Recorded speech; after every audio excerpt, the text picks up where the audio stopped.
Ողջույն սիրելի Front TV հետևորդներ, այսօր մենք խոսելու ենք Տիկին Լեսմոնյայի հետ։ Բարև ձեզ։ Շատ բարև ձեզ։ Լեսմոնյա ջան, ո՞նց եք։ Ինչ ասեմ։ Ապրում ենք էլի ամեն մեռողի երանի տավ։ Լեսմոնյա ջան, ուզում խոսենք Արցախի հանձնման առաջի տարին լրանում է։ Մի պատարվեր հիշենք այդ գաղթի ճանապարհը։ Շատ դժվար է, բայց ինչ էլանից մեկը դա քո կյանքի պատմությունն է։ Քո կյանքի էջերից մեկն է։ Հիշում ենք, նորից ենք հիշում ու տխուր այն, որ մենք թողել ենք մեր հայրենիքը, մենք թողել ենք մեր Արցախը, մենք թողել ենք ամեն ինչ, այն ամենը ինչ որ կապված է մեր անձի հետ, մեր ամեն մեկիս հետ, մեր տները, մեր ունեցվածքը, մեր աշխատանքը, մեր ծննդավայրը, ամենաշատը հայրենիքն ու գերեզմանները, երևի մերոնց հոգիները հիմա մտածում են, թե ինչու մենք այս իրանց են ծննդյան օրը, մահվան օրը, պրազնիկները մենք չենք գնում ու իրանց մոտ չենք լինում, բայց երևի կիմանան ու մեզ կներեն էլի, կներեն, գիտեն որ չենք կարում։ Ամենացավալի ու ամենատպավորիչ մասը հիշողությունը, որ հիշում եք գաղթի ճանապարհին։ Գաղթի ճանապարհ։ Գիտես, երևի դա բառերով չի կարելի է նկարագրած, այն մարդը կիմանա գաղթի ճանապարհը ինչ է, ով որ անցել է այդ ճանապարհը։ Դու չես կարա բառերով, երևի հայոց գրականության մեջ չի հերիքի այն բառերը, որ կարողանաս նկարագրել 100%-անոց նկարագրել էլի, այն նկարագիրն էլ որ մենք տալիս ենք, դա մակերեսորեն մի բան է, մակերեսորեն, այնքան որ ինչ 19-ին որ պատերազմը սկսվեց, դեսաղից արդեն հայտնի է որ պետք է որ թողնենք Արցախը, բայց ոնց կարելի է սենց մի հարվածով, մի անգամից իրիկունը կնես, վաղ առավոտ ելնես, ասես քեզ տեղահանում են, պետք է այդ ցուպը բռնել, գաղթականի ցուպը բռնել ու անցնել հակարի կամուրջը։ Երևի ամեն մարդ չկարողացավ դրան դիմանալ, որովհետև շատ-շատերը ճանապարհին տառապանքից արդեն մնացին Ղարաբաղի հողում, մնացին մեր Արցախում։ Ես գիտեմ, որ ձեր տղան շրջափակման մեջ էր, մի քիչ կպատմեք։ Այո, Մարտունի մեր ծառայի մեջ ժամանակ տղաս Դե Մարտոնին շրջափակման մեջ էր ու բաց չէին թողնում իրանց, արդեն ամսի 26-ն էր, Արցախի կեսից ավելին արդեն տարահանվել էին, իսկ մենք նստած սպասում ենք, թե տանանք տղաս ոնց կգա ու կհասնի մեզ ու կգա արդյոք, ու փառք Աստծո, որ եկավ ու հասավ, 26-ին իրիկունը եկավ, 27-ի առավոտը մենք դուրս եկանք Արցախից։ Շատերն ասում են ինքնակամ եք լքել Արցախը, բայց ես գիտեմ, որ պայման կար Արցախը։ Ոչ, ինքնակամ, ոչ մեկը, նույնիսկ իր հայրենիքը չսիրողը, ինքնակամ իր տունը չի հանձնում։ Ստիպեցին մեզ, ստիպեցին ու այլընտրանք մենք չունեինք, այլընտրանքն էր մեզ գցել այս ճանապարհը։ Այս մի տարվա մեջ ցավը գոնե թեթևացել է, հարմարվել եք Արցախի կորստին։ Սուտ է, ժամանակը չի կարող բուժել վերքերը, ճիշտ է, նա իր առօրյա հոգսերով, հազար ու մի անակնկալություններով հրում սրտիդ մի խուլ անկյունն են գծում այն, և դու ուրախանում ես, որ արդեն մոռացել ես, բայց հենց դրանով էլ նորից հիշում ես, ոնց կարելի է ցավը մոռանալ, ցավը կարող է մի քիչ հանդարտվել, բայց ասենք մոռանալ դա հնարավոր չի, Ցավը չի կարելի մոռանալ։ Հայրենիք, ոնց կարելի է մոռանալ հայրենիքը, ոնց կարելի է մոռանալ քո ծննդավայրը, քո մանկությունը, պատանեկությունը, երիտասարդությունը, նույնիսկ ծերությունը։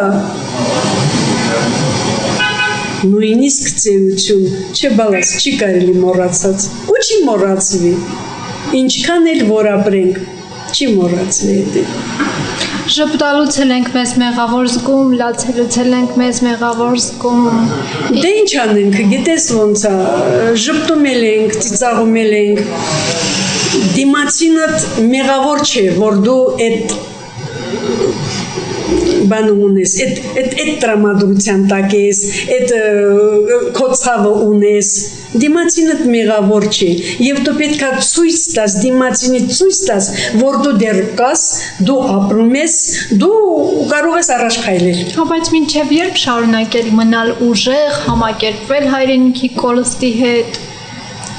Մինչև երբ։ Ես ինչ ասեմ, Աստված ինչքան կամենա, բալաս։ Աստված ինչքան կամենա։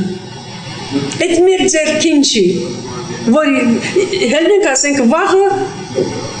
գնում ենք Ղարաբաղ, գնում ենք մեր Արցախը։ Եթե տենց լիներ, ես միջև առավոտ չէի էլ սպասի, գիշերը ճանապարհ կգ, ոտաբոբիկ։ Չեք վախենա, թուրք։ Չեմ վախենա։ Եթե բաց թողնեն, չեմ վախենա։ Եթե իմանամ, որ բանը կա, անվտանգություն կա, ինչի վախենալ, եթե անվտանգություն լինի։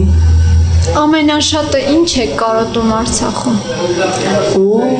Ամենաշատը չկամին ինչին եմ կարոտում։ Նույնիսկ ծտերի ծովոլոցին եմ կարոտում։ Չհաշված մնացածը։ Ամեն ինչին։ Այն ծառերի տերևների շրշյունին էլ եմ կարոտում։ Այն ամեն ինչ, մեր փողոցներին, մեր ճանապարհներին, մեր օդը, մեր թոթը, մեր բահիկ օդը։ Ամեն ինչին եմ կարոտում։ Օրինակ, եթե հնարավորություն ունենայիք քաղաքի հետ երկխոսելու, ինչ կասեիք քաղաքին։ Ինչ կասեի, երևի չկարողանամ բարեր, ոչ թե բարեր, այլ իմ հուզմունքը չեմ կարա պահել, որովհետև քաղաքի հետ եթե ուզենամ խոսել, ամենից առաջ արձուկներս կխոսեն, հետո ես կխոսեմ։ Կհարցնեմ, ոնց է իմ հայրենիք առանց մեզ իրան զգում, գիտեմ, որ վատ կլինի, բայց էլի կհարցնեմ, գուցե մի փոքր ինձ բառ կասեն մեր բաբոնուց հետոն, որ մենք կորախանանք։ Չգիտեմ, չեմ սպասում ուրախ բան լսել, բայց այդ բայցի տակ ենքան բան կա թագնված, որ չեմ կարա արտահայտել։ Լեզմունյա ձեծքին նայանանք, տոն։ Չգիտեմ բալաս, շատ կուզենայի, շատ նախանձում եմ մեր երիտասարդներին, ուզում եմ ես էլ մի 20-30 տարով ճահել լինել, գուցե մի 20-30 տարուց հետո կգնայինք Արցախ ու կտեսնենք, ես էլ եմ ուզում մի հատ տեսնել, հետո աչքերս պակել, իմ արցախյան հողում,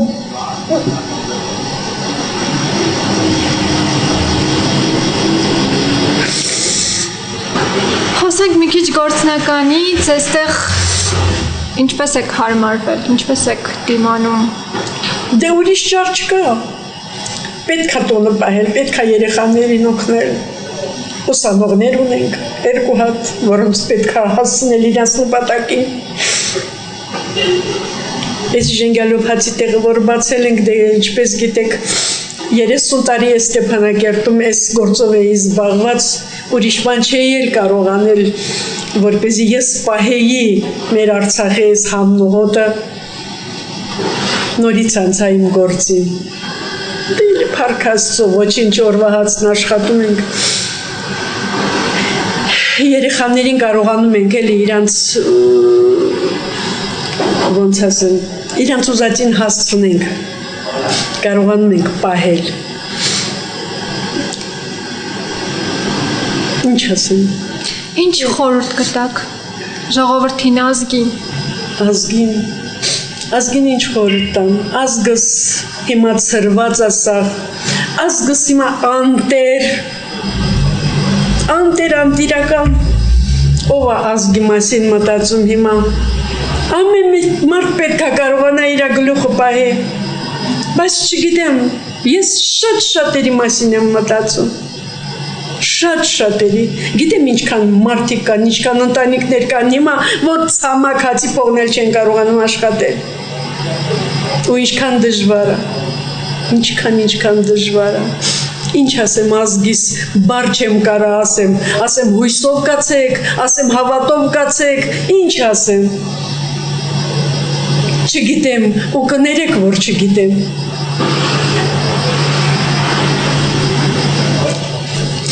Եկեք ուշ և կորով մաղթենք մեր ազգին և ձեզ էլ մաղթում եմ հաջողություններ, շնորհակալություն այս ջերմ զրույցի համար։ Ձեզ շնորհակալություն, որ եկել հասել եք միջև ստեղ,